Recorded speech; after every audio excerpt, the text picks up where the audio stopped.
Hello दोस्तों, ये मेरा YouTube पर 5वां वीडियो है और 5वां वीडियो भी पूर्व के 4 वीडियो की भांति ही करंट अफेयर से रिलेटेड है।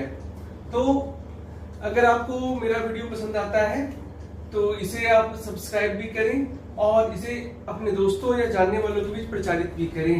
मेरे द्वारा ये जो वीडियो है ये विभिन्न न्यूज़पेपर जैसे the Hindu, Hindustan, times of India को पढ़कर, न्यूज चैनल्स खासतौर पर डीडी न्यूज को देखकर और विभिन्न वेबसाइटों के माध्यम से तैयार किया जाता है और बेस्ट जो क्वेश्चन है उसी को मैं लेता हूं।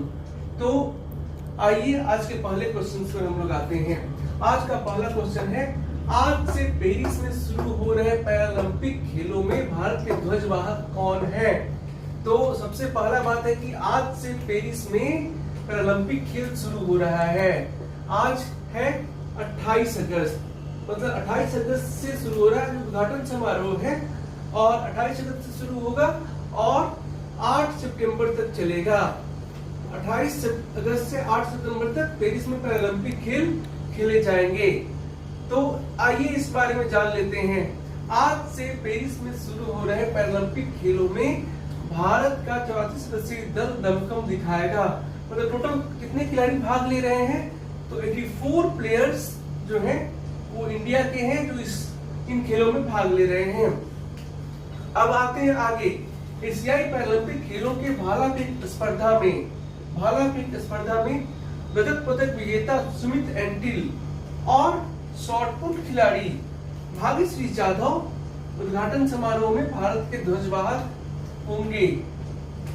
तो ये इम्पोर्टेंट है, ये बहुत इम्पोर्टेंट है कि एशियाई पैरालंपिक खेलों के भाला फेंक स्पर्धा में रजत पदक विजेता सुमित एंटिल और शॉटपुट खिलाड़ी भाग्यश्री जाधव उद्घाटन समारोह में भारत की ध्वजवाहक होंगे। अब एक बात हम लोगों को याद रखना है कि सुमित एंटिल और भाग्यश्री जाधव किन खेलों के जो ध्वजवाहक हैं? तो पैरालंपिक खेलों के। और जो अभी पेरिस ओलंपिक हुआ था उसके उद्घाटन समारोह में भारत के ध्वजवाहक थे अच्युत शरत कमल और पीवी सिंधु। ये जो थे वो समर ओलंपिक जो हुआ था उसके ध्वजवाहक हैं और सुमित एंटिल और भाग्यश्री जाधव पैरालंपिक खेलों के ध्वजवाहक हैं उद्घाटन समारोह के। जो समापन समारोह हुआ था उसमें भारत के ध्वजवाहक थे प्रिया श्रीजेश जो भारत के बहुत बड़े गोलकीपर थे हॉकी के, और मनु भाकर। तो जो रेगुलर ओलंपिक हुआ था उसमें भारत को उद्घाटन समारोह के ध्वजवाहक थे अच्युत शरत कमल टेबल टेनिस की खिलाड़ी और पीवी सिंधु बैडमिंटन की खिलाड़ी, और समापन समारोह में ध्वजवाहक थे PR श्रीजेश हॉकी गोलकीपर और मनु भाकर जो शूटिंग की थी। यहाँ उल्लेखनीय है कि जो ये है हम लोग के महान खिलाड़ी है नीरज चोपड़ा, वो न उद्घाटन समारोह के ध्वजवाहक थे और न समापन समारोह के ध्वजवाहक थे। और पैरालंपिक खेलों के उद्घाटन समारोह के ध्वजवाहक सुमित एंटिल और भाग्यश्री जाधव है। इसके बारे में एक और बात जान लेते हैं कि पिछला जो पैरालंपिक खेल टोक्यो में हुआ था उसमें भारत ने 5 स्वर्ण, 8 रजत और 6 कांस्य सहित कुल 19 पदक जीते थे और इसमें 5 स्वर्ण था। भारत 24वें स्थान पर रहा था 78 देशों के विरुद्ध। 78 देश शामिल हुए थे, इसमें भारत 24वें स्थान पर रहा था। यहाँ पर एक ही चीज याद रखना है कि सुमित एंटिल और भाग्यश्री जाधव पैरालंपिक खेलों के उद्घाटन समारोह में भारत के ध्वजवाहक हैं। अच्युत शरत कमल और पीवी सिंधु जो रेगुलर ओलंपिक हुआ था उसमें उद्घाटन समारोह के ध्वजवाहक थे और PR श्रीजेश और मनु भाकर समापन समारोह में भारत के ध्वजवाहक थे। ये इंपॉर्टेंट है। आज का दूसरा क्वेश्चन है, राष्ट्रीय शिक्षक पुरस्कार 2024। राष्ट्रीय शिक्षक पुरस्कार 2024 के लिए बिहार से कितने शिक्षकों का चयन किया गया है? उत्तर है 2। अब आइए मेन कंटेंट पर। तो इसका एक्सप्लेनेशन है, राष्ट्रीय शिक्षक पुरस्कार के लिए बिहार से 2 शिक्षकों का चयन किया गया है। इनमें मधुबनी के शिवगंगा बालिका +2 विद्यालय की शिक्षिका डॉक्टर मीनाक्षी कुमारी। तो यह कीवर्ड है मधुबनी के डॉक्टर मीनाक्षी कुमारी, जो शिवगंगा बालिका +2 विद्यालय की शिक्षिका है। और कैमूर के ताहनी न्यू प्राथमिक स्कूल के प्रभारी प्रधानाध्यापक सिकेंद्र कुमार सुमन। तो कैमूर और सिकेंद्र कुमार सुमन यह कीवर्ड है। तो कैमूर के ताहनी न्यू प्राथमिक स्कूल के प्रभारी प्रधानाध्यापक सिकेंद्र कुमार सुमन और मधुबनी के शिवगंगा बालिका +2 विद्यालय की शिक्षिका डॉक्टर मीनाक्षी कुमारी को राष्ट्रीय शिक्षक पुरस्कार के लिए चयनित किया गया है। अब दूसरा है इसमें कि 5 सितंबर को शिक्षक दिवस पर दिल्ली के विज्ञान भवन में राष्ट्रपति इन शिक्षकों को राष्ट्रपति द्वारा इन शिक्षकों को पुरस्कृत किया जाएगा। और राष्ट्रीय शिक्षक पुरस्कार पाने वाले शिक्षकों को 50,000 नकद, एक रजत पदक और प्रशस्ति पत्र दिया जाता है।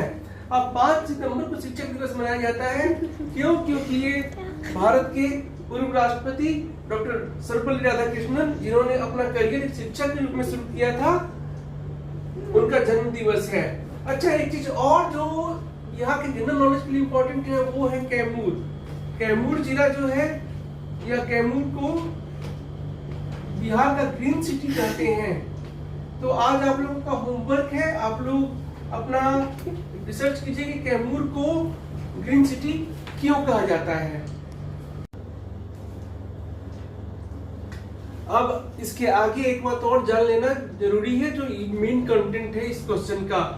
डॉक्टर मीनाक्षी अपनी विशेष मुहिम के लिए प्रसिद्ध है। उन्होंने बच्चियों के लिए खुद भी पढ़ो दूसरों को पढ़ाओ, खुद भी पढ़ो दूसरों को पढ़ाओ मुहिम शुरू की। वहीं सिकेंद्र कुमार सुमन के विद्यालय के बच्चों में सबसे खास बात यह है कि उनकी साप्ताहिक परीक्षा ऑनलाइन होती है और बच्चों का रिजल्ट भी ऑनलाइन जारी किया जाता है। तो 2 चीज यहाँ जान लेना जरूरी है। डॉक्टर मीनाक्षी कहाँ की शिक्षिका है? तो मधुबनी की। और सिकेंद्र कुमार सुमन कहाँ के शिक्षक हैं? तो कैमूर के। और डॉक्टर मीनाक्षी के बारे में है कि उन्होंने मुहिम शुरू की है बच्चियों के लिए मुहिम शुरू की है, खुद भी पढ़ो और दूसरों को पढ़ाओ। ये याद रखिएगा, खुद भी पढ़ो दूसरों को पढ़ाओ, ये मुहिम शुरू की डॉक्टर मीनाक्षी, जिन्हें शिक्षक दिवस पर राष्ट्रपति द्वारा सम्मानित किया जाएगा। ये मधुबनी में शिक्षिका है। और ये जो क्वेश्चन है ये Bihar SI, Bihar SSC, BPSC PT इनके लिए इंपॉर्टेंट है। आज का 3rd क्वेश्चन है, भारतीय मूल के किस अमेरिकी नागरिक को एप्पल कंपनी का मुख्य वित्तीय अधिकारी CFO, चीफ फाइनेंशियल ऑफिसर नियुक्त किया गया है? आंसर है केवन पारेख। केवन पारेख जो भारतीय मूल के अमेरिकी नागरिक हैं को एप्पल कंपनी ने अपना CFO, मुख्य वित्तीय अधिकारी नियुक्त किया है। आइए इस बारे में कुछ और जानकारी प्राप्त कर लेते हैं। तो केवन पारेख पिछले 11 वर्षों से एप्पल कंपनी से जुड़े हैं और ये सीधे कंपनी के CEO टिम कुक को रिपोर्ट करते हैं। तो एक और क्वेश्चन यहां समझ आता है कि एप्पल कंपनी के CEO कौन है? Tim Cook. हालांकि इसकी पूछे जाने की संभावना बहुत कम है। यही प्रश्न है, केवन पारेख जो भारतीय मूल के हैं, उसे किस कंपनी ने अपना CFO नियुक्त किया, या एप्पल कंपनी ने अपना कौन सा अधिकारी नियुक्त किया है? तो CFO नियुक्त किया। श्री पारेख कंपनी में लुका मैस्ट्री की जगह लेंगे। तो किसकी जगह लेंगे? तो लुका मैस्ट्री की जगह लेंगे। अच्छा, चौथा क्वेश्चन है, फिर ये चौथा क्वेश्चन जो आज का है वो है, भारत के शीर्ष एकल टेनिस खिलाड़ी सुमित नागल अमेरिकी ओपन में टालोन ग्रिक्सपुर से हारकर बाहर हो गए। टालोन ग्रिक्सपुर किस देश के खिलाड़ी हैं? तो टालोन ग्रिक्सपुर नीदरलैंड के खिलाड़ी हैं। और सुमित नागल के हारने के पश्चात अमेरिकी ओपन में भारत की एकल चुनौती समाप्त हो चुकी है। अब जो भी खिलाड़ी बचे हैं भारत के, वे डबल्स में बचे हुए अपने अपने जोड़ीदार के साथ। सिंगल्स में मात्र सुमित नागल ही थे जिन्होंने भारतीय चुनौती पेश की और वो भी पहले ही राउंड में हारकर बाहर हो गए। आज का 5th क्वेश्चन है, राष्ट्रीय सुरक्षा गार्ड एनएसजी का नया महानिदेशक किसे नियुक्त किया गया है? उत्तर है श्री भृगु श्रीनिवासन को। तो राष्ट्रीय सुरक्षा गार्ड के नए महानिदेशक कौन होंगे? श्री भृगु श्रीनिवासन। तो इसके एक्सप्लेनेशन है, वरिष्ठ आईपीएस अधिकारी श्री भृगु श्रीनिवासन को राष्ट्रीय सुरक्षा गार्ड एनएसजी का महानिदेशक नियुक्त किया गया है। श्रीनिवासन 1992 बैच के बिहार कैडर के भारतीय पुलिस सेवा के अधिकारी हैं और वर्तमान में बिहार पुलिस एकेडमी राजगीर में निदेशक के तौर पर कार्यरत है। ये क्वेश्चन बिहार के लिए इसलिए इंपॉर्टेंट हो जाता है क्योंकि श्री भृगु श्रीनिवासन 1992 बैच के बिहार पुलिस सेवा के बिहार पुलिस सेवा नहीं, भारतीय पुलिस सेवा के बिहार कैडर के वरिष्ठ अधिकारी हैं, जिन्हें एनएसजी का नया महानिदेशक नियुक्त किया गया है। Bihar cadre 1992 batch IPS Shri Bhrigu Srinivasan, जिन्हें एनएसजी का नया महानिदेशक नियुक्त किया गया है। अब 6th क्वेश्चन है, साथ में ही है, 3 अक्टूबर 2024 से संयुक्त अरब अमीरात में शुरू हो रहे महिला T20 विश्व कप क्रिकेट के लिए भारतीय टीम का कप्तान किसे नियुक्त किया गया है? तो इसका उत्तर है हरमनप्रीत कौर। हरमनप्रीत कौर भारतीय टीम में बल्लेबाज के तौर पर खेलती हैं और कभी कभी स्पिन गेंदबाजी भी कर लेती हैं, कभी कभी क्या मतलब आमतौर पर गेंदबाजी करती ही हैं। आज का 7th क्वेश्चन है, आईसीसी यानी अंतर्राष्ट्रीय क्रिकेट काउंसिल का नया चेयरमैन किसे नियुक्त किया गया, किसे चुना गया है? तो आंसर है जय शाह। तो इसके बारे में आइए जान लेते हैं कुछ बातें। बीसीसीआई के सचिव जय शाह को निर्विरोध आईसीसी के चेयरमैन चुने गए हैं। बीसीसीआई के सचिव जय शाह निर्विरोध आईसीसी के चेयरमैन चुने गए हैं। वे कब से कार्यभार संभालेंगे? तो 1 दिसंबर 2024 से वे 1 दिसंबर 2024 से चेयरमैन का पदभार संभालेंगे। महज 35 वर्ष की उम्र में वे आईसीसी के सबसे युवा चेयरमैन होंगे। तो यहाँ जानने योग्य बातें हैं कि जय शाह को आईसीसी का चेयरमैन चुना गया है, वे निर्विरोध चुने गए हैं। 1 दिसंबर 2024 से वे इस पद पर पदभार संभालेंगे और सबसे युवा चेयरमैन हैं। इसके बाद आईसीसी के वर्तमान चेयरमैन ग्रेग बार्कले ने तीसरे टर्म के लिए चुनाव नहीं लड़ने का फैसला किया था। तो वो जय शाह किसका स्थान लेंगे? तो ग्रेग बार्कले का स्थान लेंगे। अब जय शाह, जगमोहन डालमिया, शरद पवार, एन श्रीनिवासन और शशांक मनोहर। जगमोहन डालमिया, शरद पवार, एन श्रीनिवासन और शशांक मनोहर के बाद आईसीसी का चेयरमैन बनने वाले 5वें भारतीय होंगे। हालांकि 5वें भारतीयों में चेयरमैन बनने वाले शीर्ष पद पर रहने वाले 5वें भारतीय होंगे। हालांकि जगमोहन डालमिया और शरद पवार जब चेयरमैन बने थे तो इसमें चेयरमैन नहीं अध्यक्ष कहा जाता था। ये दोनों अध्यक्ष थे, लेकिन ये दोनों भी शीर्ष पद ही था उस समय। शीर्ष पद अध्यक्ष का पद था, जिसमें जगमोहन डालमिया और शरद पवार बने थे। ठीक है, तो ये 7th क्वेश्चन है। आगे 8th क्वेश्चन पर आते हैं हम लोग। भारत की स्टार बल्लेबाज स्मृति मंधाना महिला बिग बैश लीग में किस टीम की तरफ से खेलेंगी? तो एडिलेड स्ट्राइकर की तरफ से खेलेंगी।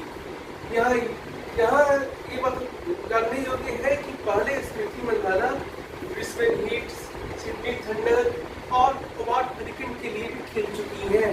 तो सबसे पहला बात है कि स्मृति मंधाना खेलेंगी एडिलेड स्ट्राइकर की तरफ से महिला बिग बैश लीग में।